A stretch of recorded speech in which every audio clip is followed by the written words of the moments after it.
எதிர்க்கட்சித் தலைவர் ராகுல் காந்தி பிரபலமற்ற ஜெஃப்ரி எப்ஸ்டீனுடனான தனது தொடர்பை கேள்வி எழுப்பியதைத் தொடர்ந்து விமர்சனங்களுக்கு உள்ளான மத்திய பெட்ரோலியம் மற்றும் இயற்கை எரிவாயு அமைச்சர் ஹர்தீப் சிங் பூரி பதவி விலகக் கோரி எதிர்க்கட்சி எம்பிக்கள் வெள்ளிக்கிழமை அன்று நாடாளுமன்ற வளாகத்தில் உள்ள மகர்துவாருக்கு வெளியே போராட்டம் நடத்தியிருந்தார்கள்.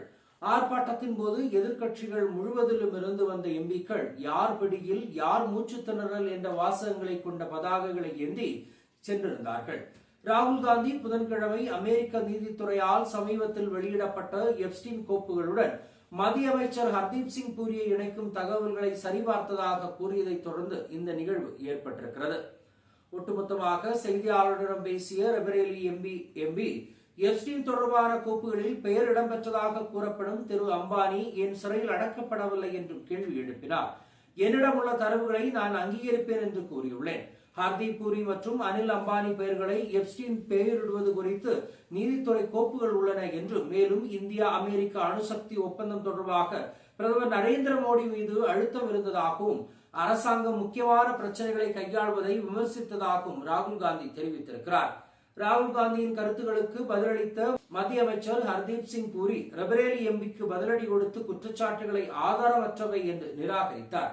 அவை கோமாளித்தனத்தினுடைய கூறுகள் மற்றும் பொழுதுபோக்கு மதிப்பு கொண்டவை என்றும் விவரித்திருந்தார். அன்றைய தினம் திரு ராகுல் காந்தியினுடைய கருத்துக்களுக்கு பிறகு பாஜக தலைமையகத்தில் நடந்த செய்தி தொடர்பாளர் சந்திப்பில் திரு பூரி உரையாற்றினார். தனது உரையை நிகழ்த்திய பிறகு மக்களவையிலிருந்து திரு ராகுல் காந்தி வெளிநடப்பு செய்ததை திரு பூரி விமர்சித்திருந்தார்.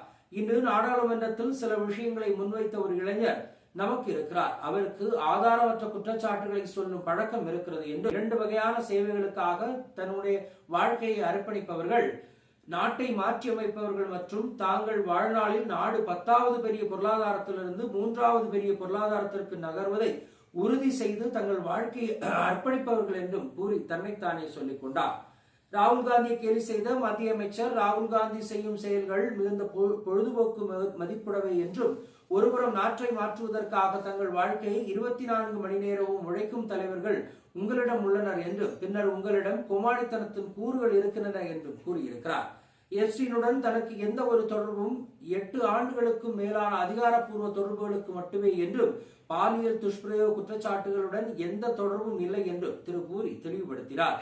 இந்த உண்மைகள் பொதுவில் அறியப்படுகின்றன. 3 மில்லியன் மின்னஞ்சல்கள் வெளியிடப்பட்டன. மே 2009 நான் ஐநாவுக்காக இந்தியாவுடைய தூதராக நியமிக்கப்பட்டதிலிருந்து 8 ஆண்டுகள் நான் நியூயார்க்கில் இருந்தேன். 2017 அமைச்சரானேன். 8 ஆண்டுகளில் 3 அல்லது 4 சந்திப்புகள் இருந்ததற்கான குறிப்புகள் உள்ளன. பாதிக்கப்பட்டவர்கள் தாக்கல் செய்த பாலியல் துஷ்பிரயோகம் தொடர்பான கடுமையான குற்றச்சாட்டுகளுடன் நான் அவருடன் கொண்டிருந்த எந்த தொடர்பும் இல்லை என்று அவர் விளக்கியிருந்தார். என்னவாக இருந்தாலும் உலகத்திலேயே மிக பெரிய கிரிமினல் என்று கருதக்கூடிய எப்ஸ்டீனுடன் எப்படி தொடர்பு இருந்ததை, அது எதற்காக என்றும் இவர் விவரிக்க வேண்டும் என்று இப்போது அனைவரும் கேட்டுக்கொள்கிறார்கள். மற்றொரு சந்திப்போம். நன்றி, வணக்கம். 3 யூடியூப் சேனல்கள் விற்பனைக்கு இருக்கிறது. தேவைப்படுபவர்கள் இந்த எண்ணுக்கு அணுகவும்.